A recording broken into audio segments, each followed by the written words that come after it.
अगला क्वेश्चन है बलयुग्म एवं बलाघूर्ण से।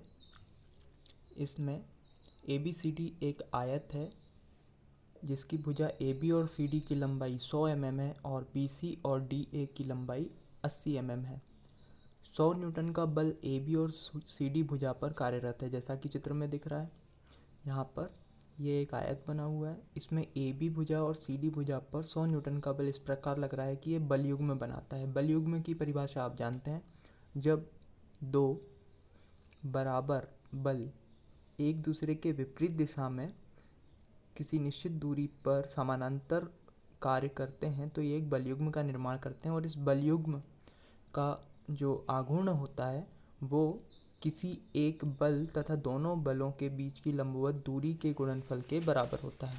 तो यदि हम यहाँ पर बलयुग्म निकाल कर इसको सॉल्व करेंगे तो इजी होगा। ऐसे ही 50 न्यूटन का बल BC और DA में कार्य करता है। BC DA ये भी एक बलयुग्म का निर्माण करेगा क्योंकि ये किसी भी वस्तु को घुमाने की कोशिश करेगा। तो इस प्रकार से हम देख रहे हैं दोनों ही बलयुग्म 50 न्यूटन वाला बलयुग्म और 100 न्यूटन वाला बलयुग्म दोनों ही इसे एंटी क्लॉकवाइज डायरेक्शन में घुमाने की कोशिश कर रहे हैं। तो जो रिजल्टेंट है वो इन दोनों बल युग्मों के बलाघूर्ण के योग के बराबर होगा। तो इस प्रकार से यहाँ पर गिवन डेटा हमने यहाँ पर लिख लिया है। अब बलयुग्म 100 न्यूटन वाला बलयुग्म जो है उसका आघूर्ण, तो इसको हम लिखते हैं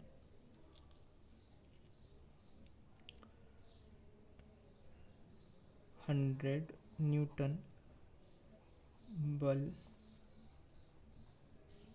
युग्म का आघूर्ण M100 is equals to 100 into distance between the 100 Newton is 80 mm। ठीक है, तो यहाँ पर 80 mm इनके बीच की डिस्टेंस है, तो इसमें 80 का हम मल्टीप्लाई कर देंगे तो it will become 8000 Newton into mm। Anti clockwise direction को यदि हम नेगेटिव लेते हैं तो it will be negative. Now अब 50 न्यूटन वाले बल युग्म का आघूर्ण, 50 न्यूटन बल युग्म का आघूर्ण